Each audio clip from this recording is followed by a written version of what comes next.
উপজেলা নির্বাচনে এবারই সবচেয়ে কম ভোট। জাল ভোট, ব্যালট কেড়ে নিয়ে পছন্দের প্রার্থীর প্রতীকে সিল মারা সহ নানা অনিয়মের মধ্যে দিয়ে শেষ হয়েছে ষষ্ঠ উপজেলা পরিষদ নির্বাচনের প্রথম ধাপ। অনেক স্থানে এসব অনিয়মের সঙ্গে যুক্ত ছিলেন ভোট গ্রহণ কর্মকর্তারাও। কেন্দ্রে কেন্দ্রে খুব একটা ভোটার উপস্থিতি দেখা না গেলেও নির্বাচন কমিশন দাবি করেছে ভোট দিয়েছে ৩০ থেকে ৪০% মানুষ।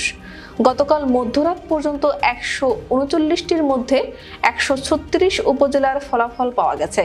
এর মধ্যে ১১৬ উপজেলায় আওয়ামী লীগ ও অঙ্গ সংগঠনের বিভিন্ন পর্যায়ের নেতাকর্মী বিজয়ী হয়েছেন।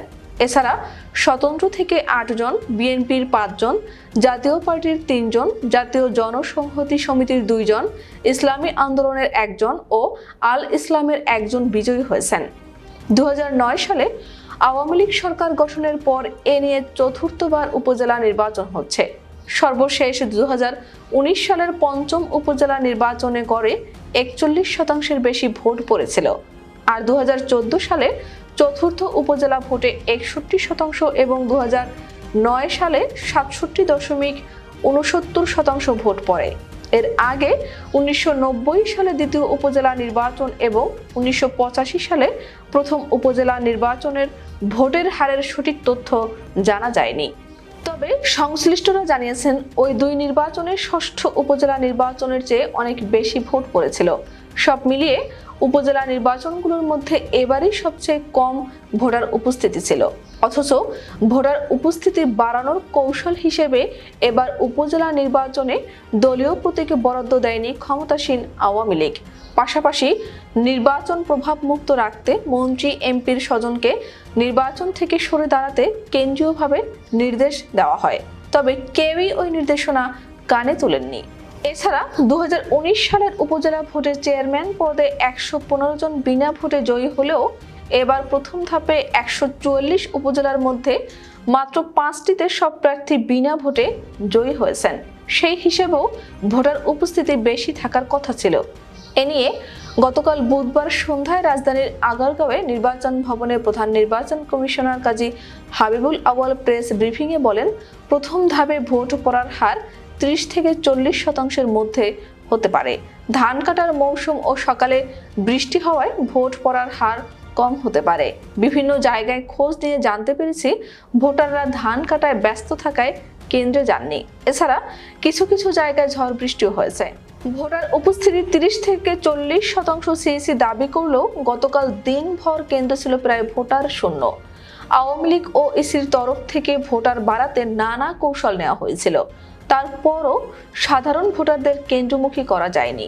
হবিগঞ্জ বানিয়াচং উপজেলার মাহাতাবপুর সরকারি প্রাথমিক বিদ্যালয় কেন্দ্রের ২টি বুথে ৫ ঘন্টায় মাত্র ১৬টি ভোট পড়েছে।